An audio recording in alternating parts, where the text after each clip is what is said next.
ఉత్తరాది మఠాధిపతులు శ్రీ సత్యాత్మ తీర్థ స్వామీజీ 29వ ఆశ్రమ స్వీకారోత్సవ సందర్భంగా బెంగళూరు జయతీర్థ విద్యాపీఠ పూర్వ విద్యార్థి కాకినాడ మధ్వ సభ యోజన విభాగ అధ్యక్షులు యాతగిరి మద్వేష్ ఆధ్వర్యంలో గురు పూజోత్సవ కార్యక్రమం మంగళవారం ఘనంగా జరిగింది. వృషభ సంక్రమణ పర్వదిన సందర్భంగా కూడా జర్నలిస్ట్ కాలనీలో వేంచేసి ఉన్న శ్రీ రమా సహిత సత్యదేవ దాసాంజనేయ స్వామివార్లకు గురు పూజోత్సవ సందర్భంగా విశేష పంచామృతాభిషేకాలు పుష్పాలంకరణ కార్యక్రమం ఘనంగా నిర్వహించారు. ఉత్తరాది మఠ స్వామీజీగా శ్రీ సత్యాత్మ తీర్థ స్వామీజీ ఆశ్రమాన్ని స్వీకరించిన రోజు సందర్భంగా వారిని స్మరించుకుంటూ మహాస్వాములైన శ్రీ సత్యప్రమోద తీర్థ స్వామీజీకి గురు పూజోత్సవం పేరిట పూజలు నిర్వహించి భక్తాంజలి ఘటించారు. శ్రీ సత్యాత్మ తీర్థ స్వామీజీ స్వీయ పర్యవేక్షణలో దేశమంతా ఆధ్యాత్మిక వాతావరణాన్ని కల్పించడంలో వారు చేస్తున్న కృషి శ్లాఘనీయమని, ప్రతి ఏటా విద్యార్థులను సుధా పండితులుగా తీర్చిదిద్ది సమాజానికి అందిస్తున్న గొప్ప వ్యక్తిగా కొనియాడారు. మధ్వాచార్యుల నుండి సత్యప్రమోదుల తీర్థుల వరకు ఉన్న స్వామీజీల మహిమలతో పాటు ఇతర మఠ యతివరేణ్యులు విశేషాలను ప్రవచన రూపంలో శ్రీ సత్యాత్మ తీర్థ స్వామీజీ అందిస్తున్న ఆధ్యాత్మిక సంపద ఎంతో విలువైనదిగా మద్వేష్ ప్రస్తావించారు.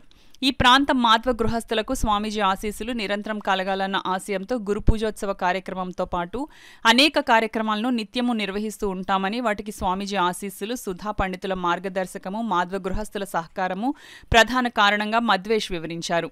అనంతరం భక్తి గీతాలను శ్రీమతి తుంగమణి మౌనికలు ఆలపించగా రమామణి, రఘోత్తములు స్వామివారిని దర్శించుకుని ప్రసాదాన్ని స్వీకరించారు. మధ్వ సభ కమిటీ కార్యవర్గ సభ్యులు జాగీర్దార్ ప్రేమ్ కుమార్, డాక్టర్ యాతగిరి పరశురాం తదితరులు ఈ కార్యక్రమంలో పాల్గొన్నారు. నారాయణ స్వామి వారికి, రమా సహిత సత్యనారాయణ స్వామి వారికి, దాసాంజనేయ స్వామి వారికి అభిషేకాలు జరిగాయి. ఇంకా విశేష పర్వదినం ఏమిటంటే సంక్రమణం. ప్రతి నెల కూడా మనకి సంక్రమణం అనేది వస్తుంది.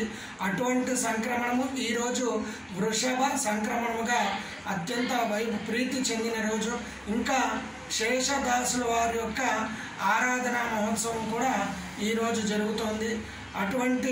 ఇటువంటి కార్యక్రమాలన్నీ కూడా జరిపించేటువంటి మా గురువులైనటువంటి శ్రీ సత్యాత్మ తీర్థుల వారు ఎన్నో పీఠ అవరోహణాలు చేసుకుంటూ మమ్మల్ని అందరినీ కూడా సన్మార్గంలో పెడుతూ ప్రతి ఒక్క భగవద్భక్తుల్ని కూడా విశేషంగా ఆ మూలరాముడు వారి యొక్క అనుగ్రహాన్ని స్వాముల వారి ద్వారా మా అందరికీ కూడా కలిగించాలి.